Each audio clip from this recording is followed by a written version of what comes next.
Here, let's get rid of. Hold on, this one.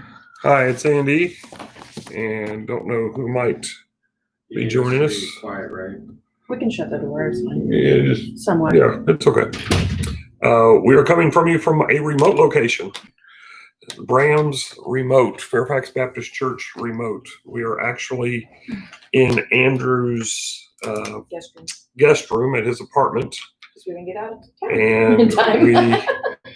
we had a meeting today in Kansas City, and by the time we got out of Kansas City, or by the time we got out of the meeting, we would have really been pushing it to drive home. So we decided not to drive home. We came to Andrew's, and we are here, and you can see the part of my wife's eye. There she is.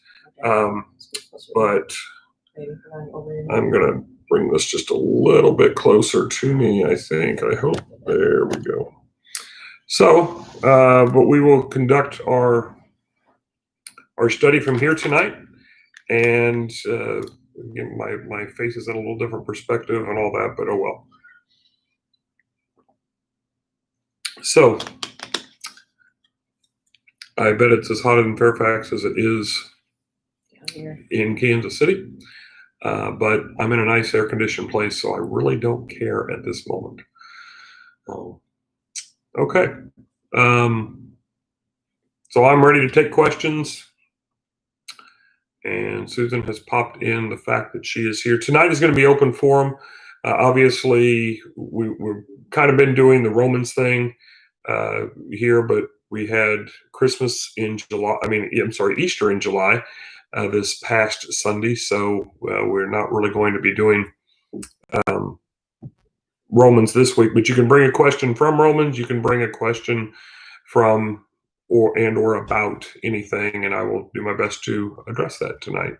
We'll do this for the next few weeks, and then we're going to mix things up a little bit, probably towards September at that point. So again, I am just here to answer questions, and I'm just talking because there's no questions yet.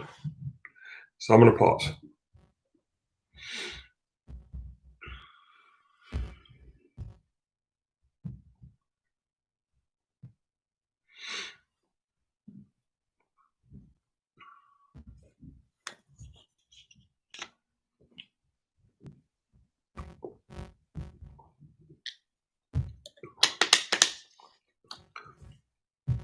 As always, you're welcome to let me know who's here, and I will greet you accordingly.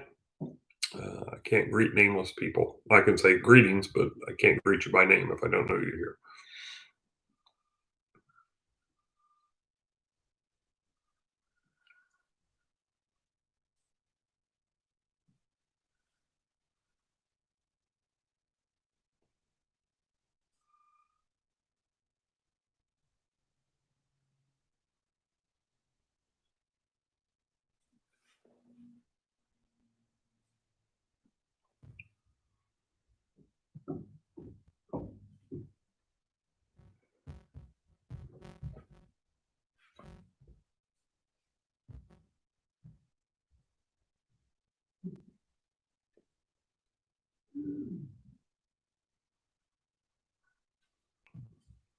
I'm playing the Jeopardy theme song in my head. You can't hear it, but maybe now you can in your own head. So I know it is just now 6:30, which is our actual starting time. We normally try and get on a minute or two early when we can, but so again, if you have questions, feel free to populate them in the chat area, and I will address them accordingly. As I mentioned moments ago, we are in a remote location today, live on the road, so to speak. So if you're not familiar with the background, that is why. I don't know, the background on my screen, it looks kind of a dullish white, don't you think? But it's taupish. It's much darker in reality than it shows up on the screen, but oh well.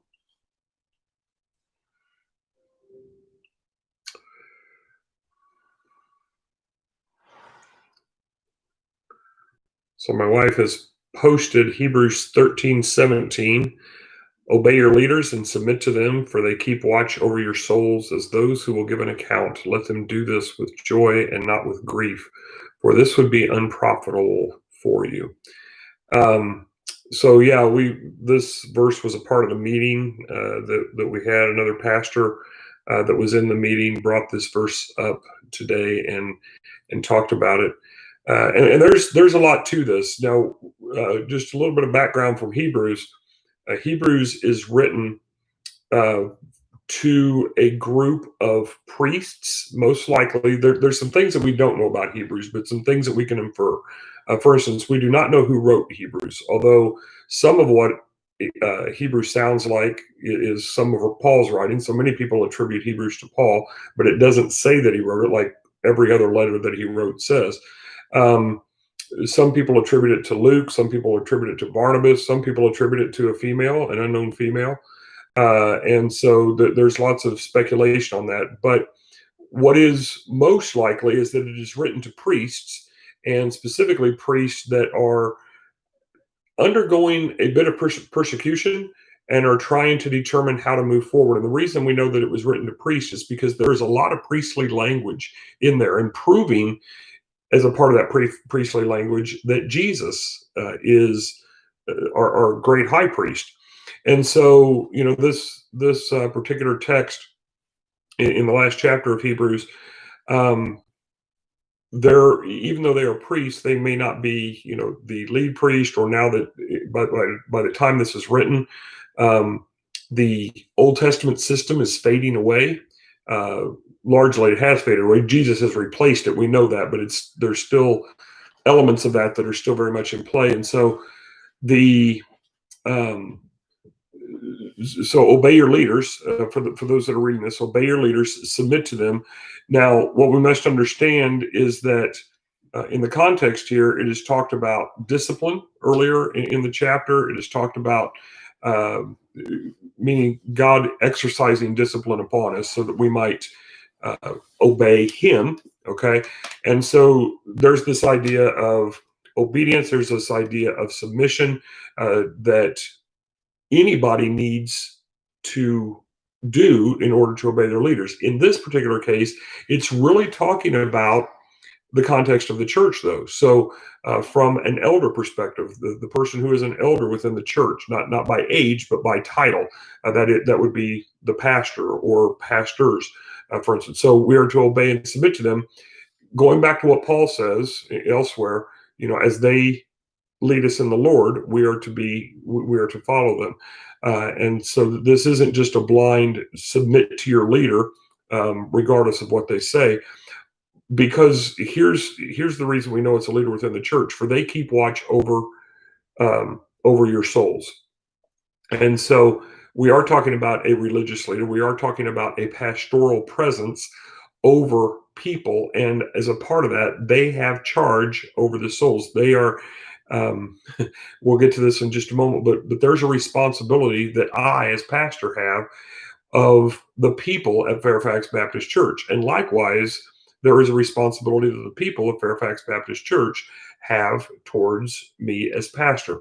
So I am to keep watch over your souls. I am to make sure that you are being trained, that you are being groomed, that you are to be taught, that you have an opportunity to grow in your faith and in your understanding and in your service to God. Okay, so as those who will give an account. So that's the next part. So in this, those people who are shepherding the souls are going to give an account. Now, 2 Corinthians 1, I believe it's verse 14, talks about the fact that at some level, church members are going to give an account of their pastor, of their leaders, and leaders will give an account of their congregations. Now, that can be a scary proposition. So think about what that means at the day of judgment. The pastor is going to talk to Jesus about each person. So me, as the pastor of Fairfax Baptist Church, I'm going to talk about all the people within the church. I'm going to give an account of what I did and of what I'm going to use the plural pronoun you, pointing to you, what you did as a part of that. But likewise, according to 2 Corinthians 1, you are going to give an account of me. This is what he did. Now, ultimately, Jesus is not going to be fooled. Jesus has overseen everything. He knows exactly what is happening. So a part of that account might be to test us to see if we're lying or not. Okay, what kind of pride factor is going on in our life? I don't know. We haven't been there yet. But that's going to happen someday. But what this verse in Hebrew says is that will happen. That there is going to be a time when I give an account of what I have done and what others have done to me, for me, but most importantly, for the kingdom of God. And so, I'm intentional about most everything I do. I've shared that many times, but maybe I need to be more intentional about writing it down. That way I can pull out my cell phone when I stand before Jesus. Not really, obviously, but I can say, okay, here's the notes that I took on such and such a date, and move forward with that. But so then this last part, beyond giving an account, let them do this, that is, watch over your souls. Let them do this with joy and not with grief, for that would be unprofitable for you. So why would a leader not have joy as they're watching over people's souls? I mean, if we look at this last sentence, or the last part of this sentence, and we say, well, if the person is supposed to have joy, then what would cause them not to have joy? Well, if people do not obey their leaders and submit to them. Now, again, I'm not talking about a blind submission. In a podcast, we talked about this, came up in the meeting today a little bit about the idea of American independence. And in a podcast episode that I recorded a couple of months ago, I remember that one of the author of a book that I was interviewing at that time made the comment that if there is one word that epitomizes America, it's independence. We are so independent in everything and with everything and about everything. We don't want to listen to others. We want to make our own decisions. We don't want to be told what to do. We don't want to be told how to do it. And there's some good in that. But when it comes to spiritual matters, the reality is that all of us fail. Whether you are the greatest spiritual leader of all time, whether you are a middling spiritual leader, whether you are a follower of a spiritual leader, we all fail. And therefore, we all need to encourage one another. We need to build one another up. We need to try to help. But in that obedience and in that submission, again, this is not a blind submission, but there is a giving up of our independence and allowing somebody to lead us forward, because presumably that person has been chosen by God to do that. In fact, we know from Romans 13 that God has chosen all leaders. That includes our political leaders. In the context of Romans 13, it is political leaders that Paul is writing about. And he says, you need to follow your leaders. And he's writing to a group of people in Rome whose ultimate leader is the Caesar, who is Nero, who is a crazy man who goes around killing people who talk about Jesus, and Jews for that matter as well. Likewise, Paul writes to Timothy later. He said, lead a quiet life.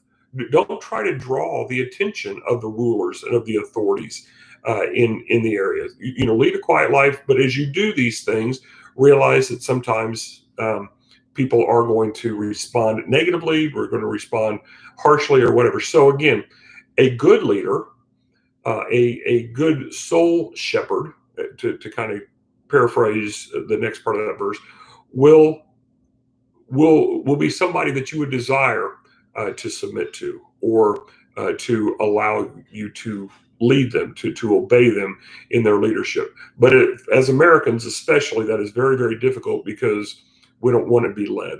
We don't even let Jesus lead us. So if we're not going to let Jesus lead us, then why would we let another person lead us? Now, let me finish this last part of the sentence then. So let them do this with joy and not with grief, for this would be unprofitable for you.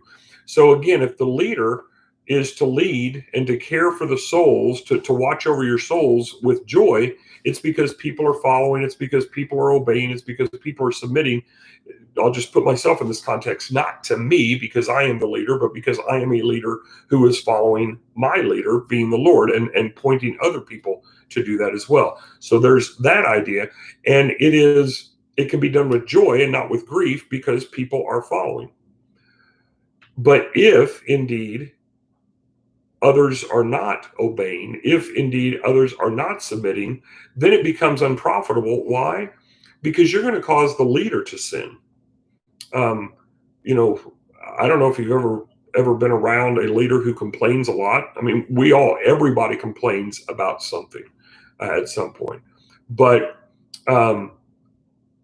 leaders who do not, who are not able to lead effectively, not from their own, certainly there could be a part of their own problem in this, but because other people just simply will not follow because of their own accord, not because of what the leader's doing, but because of their own accord, then that leader is not going to be able to do what God has called him or her to do. And if God has called them to do it and they're not able to do it, it's going to be unprofitable for everybody, because the leader is going to lose a desire to continue on in that fashion. As Susan said, it's toxic to be around negativity. We all know people who exude negativity. Do we want to be around them? If you're that person who's negative, do you want to be around yourself sometime? The answer is absolutely not. I mean, there's a place for all of that. Sometimes we just need to share some things, get some things off our chest. I understand that. But that person who is constantly negative, you're like, oh my goodness, there they are. I got to avoid them because I don't want to be, what do we say, drug down. So Roger says, what if the leaders acting contrary to God's purpose? And so, this goes back to what I said earlier. If the leader, ultimately this is follow me as I follow Christ, as I alluded to earlier. That's what Paul says in 1 Corinthians 10:31. We are not to follow leaders that are outside the realm of God, and yet we are to submit to the authorities. And this has obviously come up a lot during COVID. Again, Romans 13 is very, very clear about this, that Paul, writing about Nero, he doesn't name him by Nero, but writing to the Romans in Rome, following a Caesar who is a crazy man, who is killing people who claim any kind of faith apart from following Caesar, he's saying submit to your authorities. So what does that look like? Well, what it has looked like for us over these past few months is the government has said, you know what, it is best not to meet in groups of more than 50. Okay, so moments later, days later, whatever it was. Remember, back in March, things were changing by the hour. So just a short time later, no, we need to restrict this to groups of 10. Well, nope, not even groups of 10, unless you are. What's the word? Social distancing? No, the important. Essential workers. Yeah, unless you're an essential worker. Thank you. Unless you're an essential worker and you're an essential business, don't even leave your home.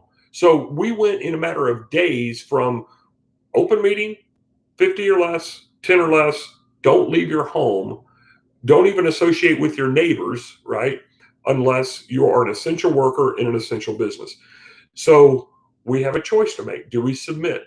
Now, as I argued at the time, I know there were many churches at the time that were very put off by this understanding. Pastors, leaders, church members, whatever, and several still are.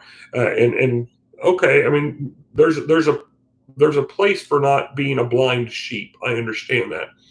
But the reason our church made the decision that we made was not just because the government made these recommendations, but because if these recommendations are really in the best interest of helping other people to save their lives, and potentially, because again, maybe I haven't had the virus. I don't think I have, but maybe I did and I was asymptomatic. And I go and I start talking to somebody and I breathe on somebody and all of a sudden they die because of that. So one of the main reasons that we did not meet was because of the idea of love your neighbor. And because I did not know what other people might have or might be impacted by, it was easiest during that time to not meet.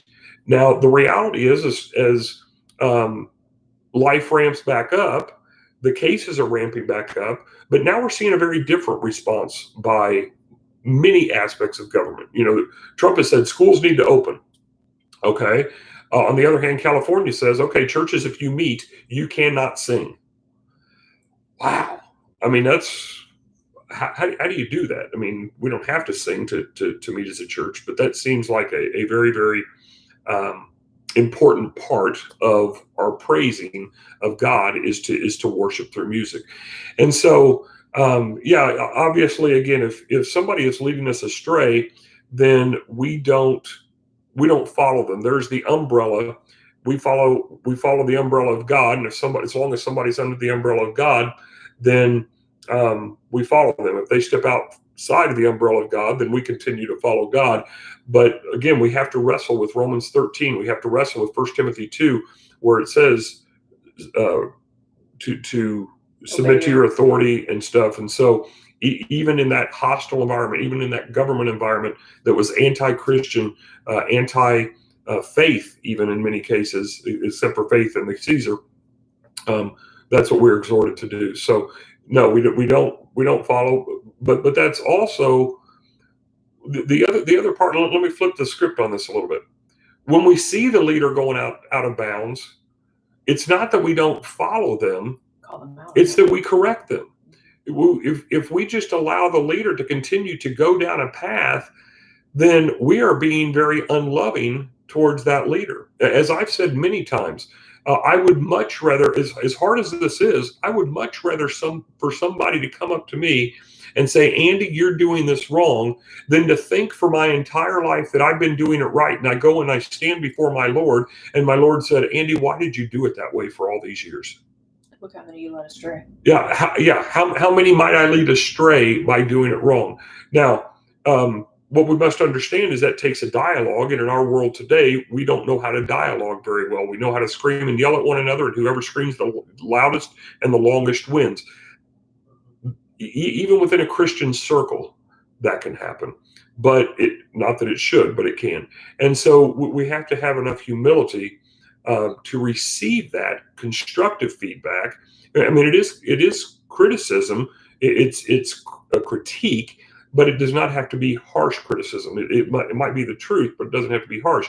But the person who is also offering that criticism must also understand that the person who is being criticized deserves the opportunity to give a rebuttal. That goes back to obey and submit your leaders, again, according to Hebrews 13:17.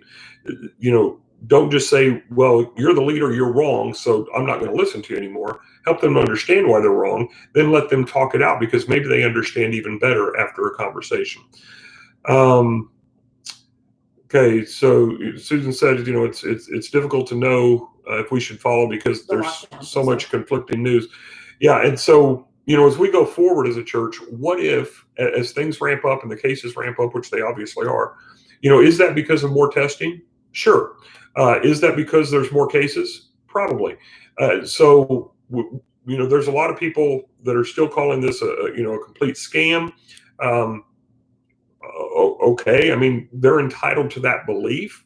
I will absolutely say that everything that could be COVID is treated as COVID now. I mean, I've shared this on here before that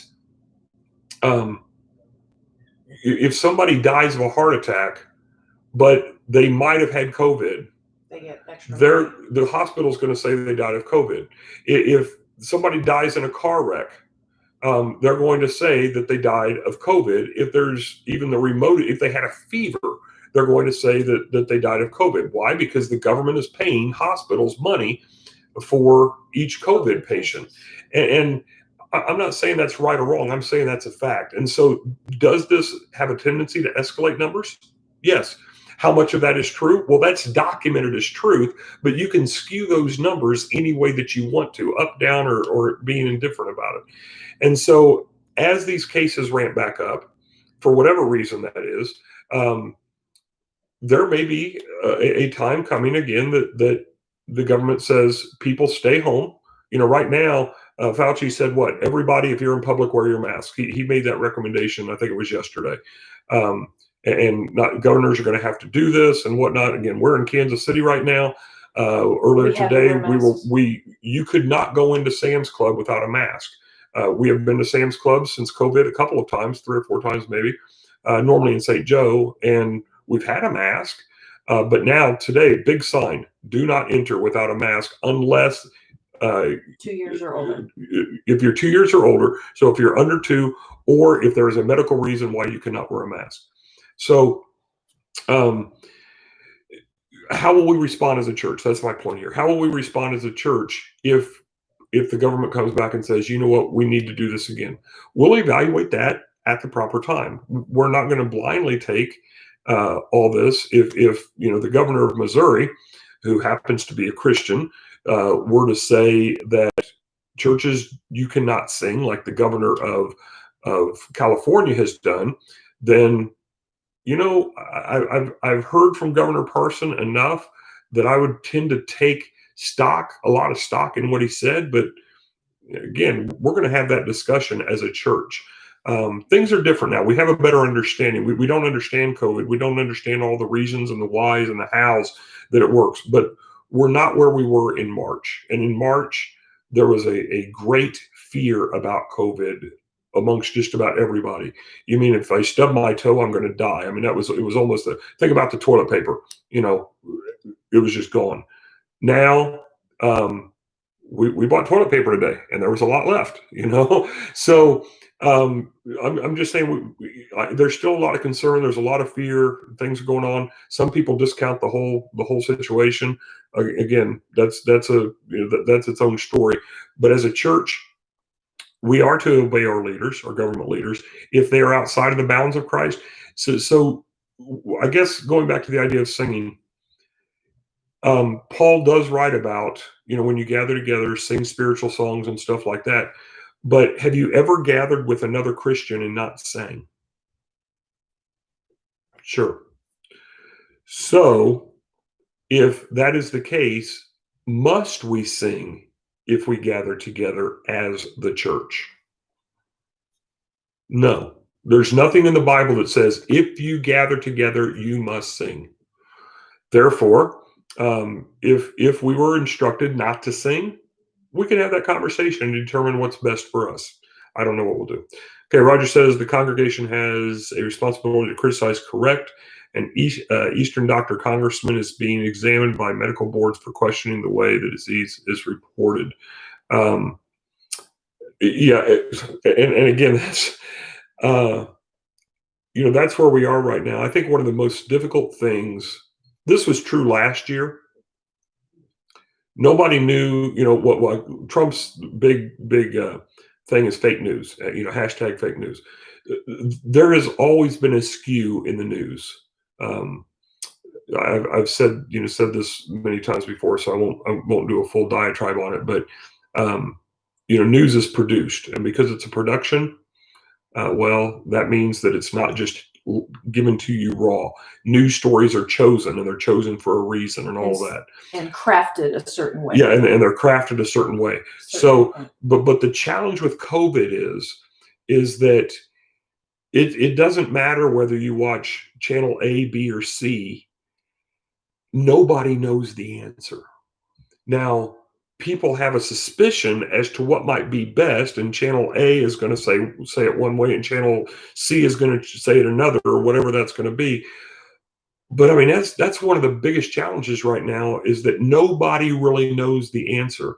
And so, to go to Roger's point here, doctor and congressman being examined by medical boards for questioning the way the disease is reported.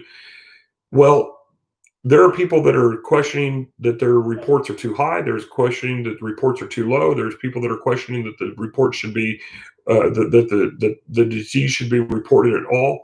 So, this is one of those situations where nobody wins. And right now we are in that situation where there is so much uncertainty still after 4 months. And quite frankly, can I just be bluntly honest? I'm glad. There's a couple of things I'm very glad about right now. I am glad that we don't know a thing about coronavirus yet. I am glad that I can't go on a mission trip right now. I can't go to Kenya. I was talking to a friend today. He can't go to Malawi. I'm very glad about that. And this is why I'm glad. Because Americans think we own the world. And there are other people that can go on mission trips. There are citizens from other countries that can go on mission trips. Why can't we as America? Because we didn't handle this virus well. Because we have the most cases, the most deaths, and other countries are saying, wait a minute, we don't want you coming. Now, don't get me wrong, I would love to go on a mission trip, but other countries are saying, you're so superior that you think you're better than this. We don't want you to come until you get this under control. Or if you come, you're going to spend 14 days in quarantine in a place that we want you to do, which by the way will not be near as nice as where we would be in America, in almost any place in America. And so with that, we're getting a little bit of a taste of our own medicine, knocking us down to size a little bit. And that should be humbling for Americans, because we have no humility whatsoever as a country. And so that's why I say, we haven't figured out in 4 months, or if you want to go back to, to China in 7 months, we haven't figured out the coronavirus. Well, let's talk about the theory of evolution. The mightiest will rise up. Survival of the fittest. Well, guess what? We as the mighty humans, God's premier creation. This is why I think evolution's hogwash. But the mightiest of creation, and the mightiest along the evolution, we can't figure out this little bitty virus.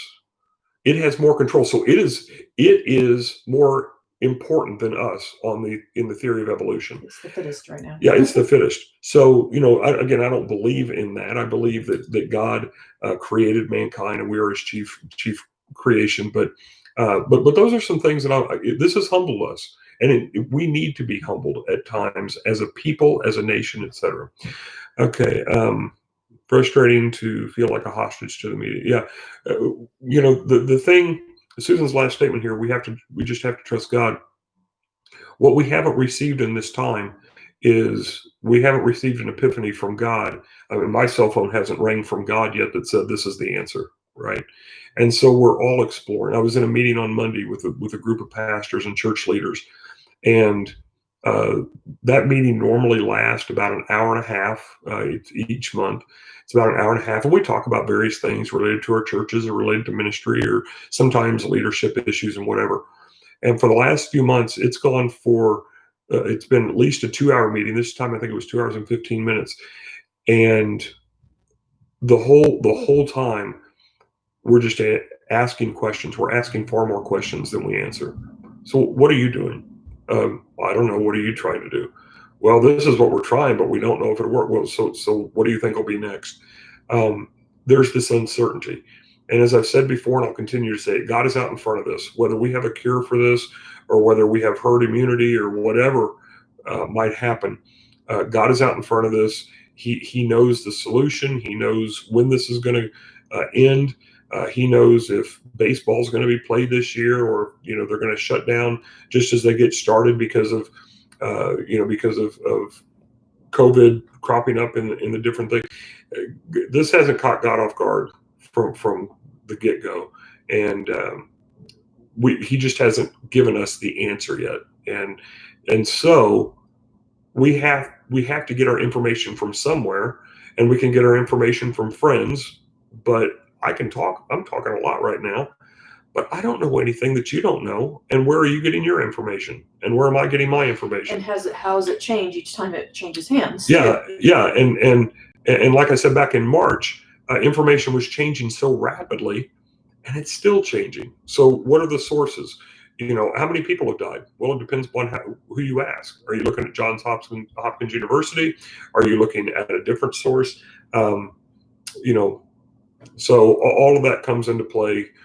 Ultimately, it comes down to who do you trust? And as Susan said, we have to trust God.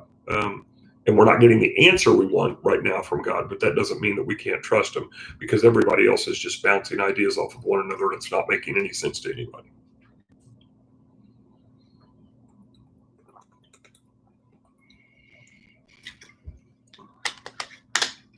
Next.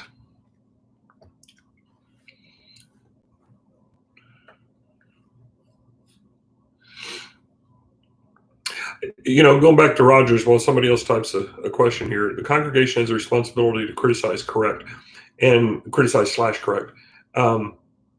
There's a right way to do that and a wrong way to do that. From even though it's a leader, Matthew 18 comes into play. If somebody's offended you in some way, even if it's a leader, you go to them privately. And criticism, constructive criticism is important. Critique is good. We should all critique everything.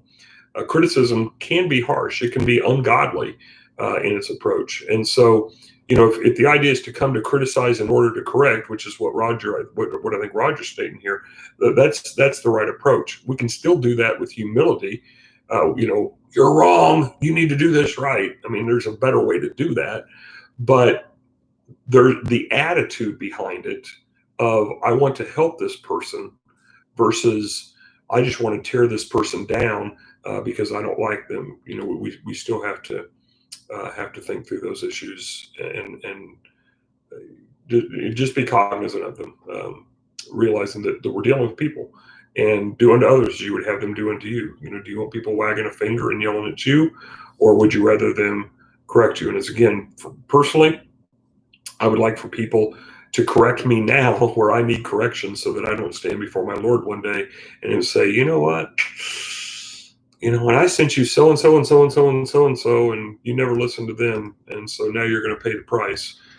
That's not about salvation. That's about 1 Corinthians 3, where Paul says that some will be saved as leaping through the flames.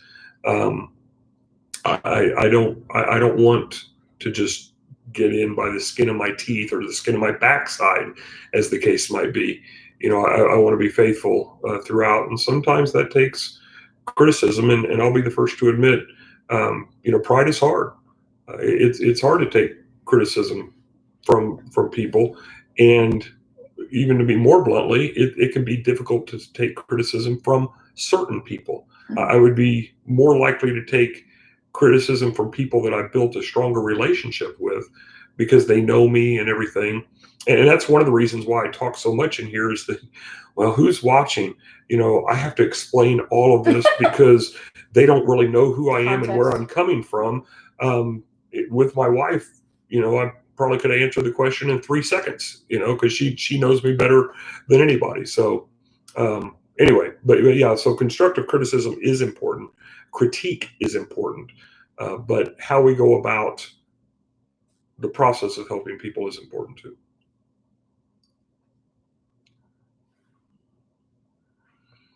Any other thoughts or questions on this fine evening?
While we're waiting, we have received a request. I don't know who all's watching, so I can't be certain that everybody's watching would know this, but in Fairfax,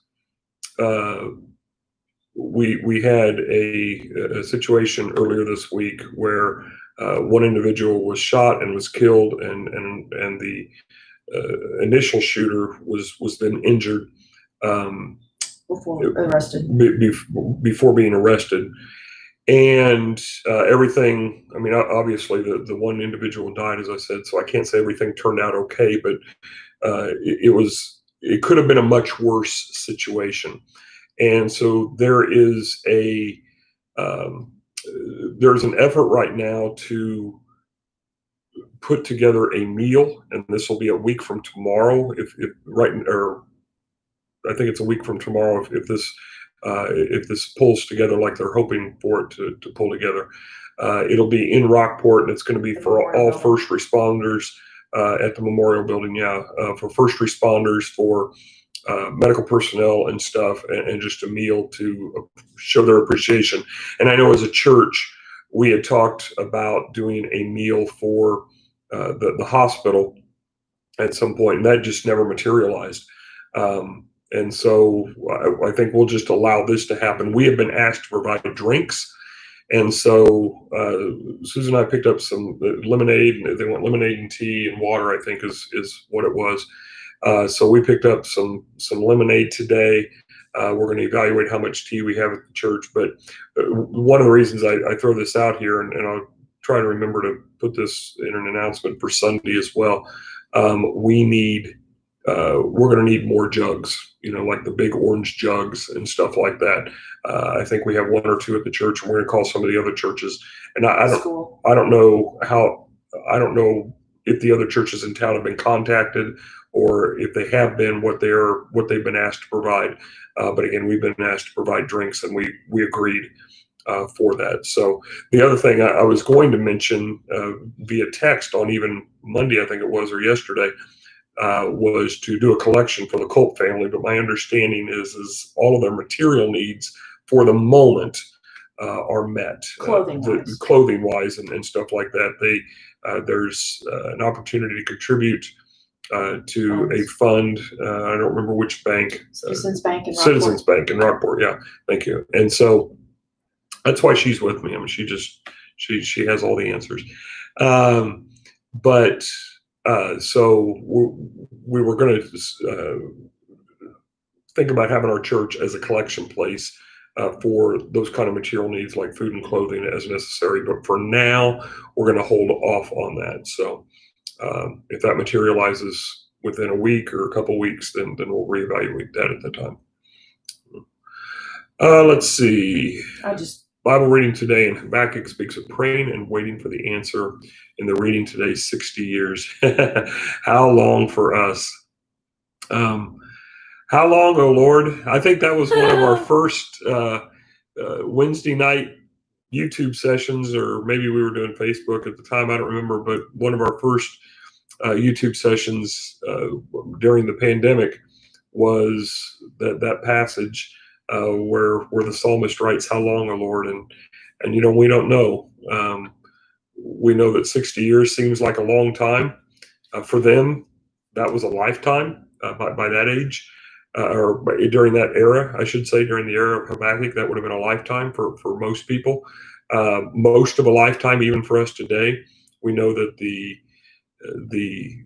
Judah was taken by Babylon, and that was for 70 years. And so, it can be a long time, but this is where the flip side kind of that passage in Peter, where it talks about the patience of God, and that a day is like 1,000 years to God. And that talking about the idea that he is patient towards us. Well, it's hard to think that being patient for 60 years, especially in our microwave society, but yeah, it could be forever. And in that meeting that we were in today, the reason we're down here, one of the pastors there talked about Job, and we can sit here and say, well, God, how much longer, and God, how many people have to die? And if God wants to show up for us like he does with Job in chapter 38 and say, Andy Braams, where were you when I laid the foundations of the world? Were you there when I created these animals? Were you there when I tamed the Leviathan? I'm going to be like Job. I'm just going to shut my mouth. I'm going to be in awe. And so 60 years is a long time for us, but it's blink of an eye for God. So we that's a hard perspective, but it's a reality. Again, that goes back to what I was saying earlier about this shows that we're not in charge, especially as Americans, but even as humans in this case, that we have no control. And I think, the more I think about idolatry and stuff, one of the things that we as humans do is we worship control. I know I'm guilty of this. I worship a lot. And, I worship control a lot. If things go awry in some ways, I get frustrated. Why do I get frustrated? Because I want to be in control of something, or I want to know that whoever I thought was in control is in control of that. And so I worship control. That's an idol for me. And I think most people would say that is probably some sort of an idol for them. And God is showing us right now, you know what? You really don't have a clue. I am in control, if indeed we believe He is. He is in control, but we need to believe that. We love to read Job 38 plus and see everyone get a tongue lashing, but we don't want to be the one receiving it. Absolutely.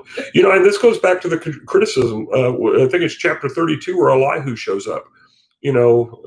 Job is there, and Eliphaz, Bildad, and Zophar are there, and they're having this conversation for 29 chapters. The first couple of chapters are just the experience of Job, but they're having this conversation for like 29, 30 chapters, and then Elihu, the young man, shows up, and he actually does talk a lot of sense, but then when God shows up, even Elihu shuts up.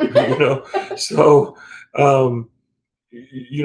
But there's that constructive criticism, and there's somebody trying to speak truth into our lives before God has to show up and do that for us.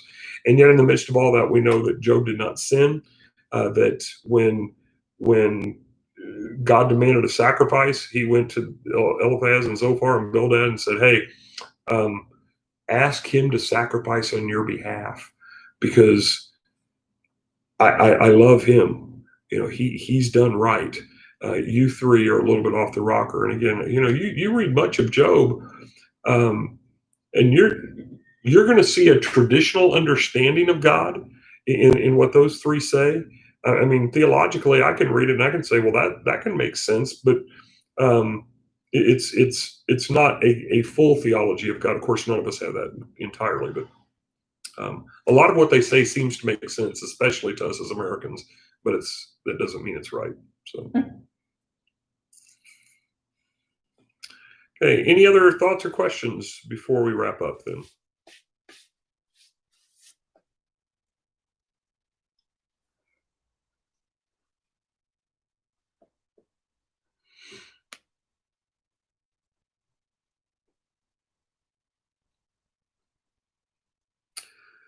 Okay, well, I'm going to go ahead and pray. If somebody's in the midst of typing a question, then feel free to go ahead and put that in, since I can't see when that is happening. Like I said, I'll just pray and then I can answer on the back side if that's there. So, Lord, again, we do thank you for our time of being able to come together and just, I guess I can talk. Lord, I do hope that all of us take this time to understand that you are in control. That even in the midst of everything that's going on around us that we don't understand, all the false reporting, all the mixed reporting, whatever it might be, however we might receive that for ourselves, Lord, let us know that you are in control, that you have a plan, and whether it's going to be 6 more days or 60 more days or 60 more years before we find some sort of result, or Lord, maybe it's even beyond that. Let us know. Let us realize that our hope is in you, that we can trust you even through the trying times, and need to especially through the trying times, God, because you have shown yourself faithful for centuries and for eons.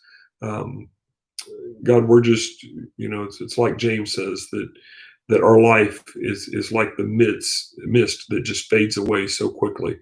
But you and your word are forever. So let us hold fast to that truth and recognize that even in the midst of what we don't understand, you can and will do great things if we will just look to see where you're leading and find opportunities to assist you and to join you in that in those possibilities. So we thank you for this time. We ask these things in the name of Jesus. Amen.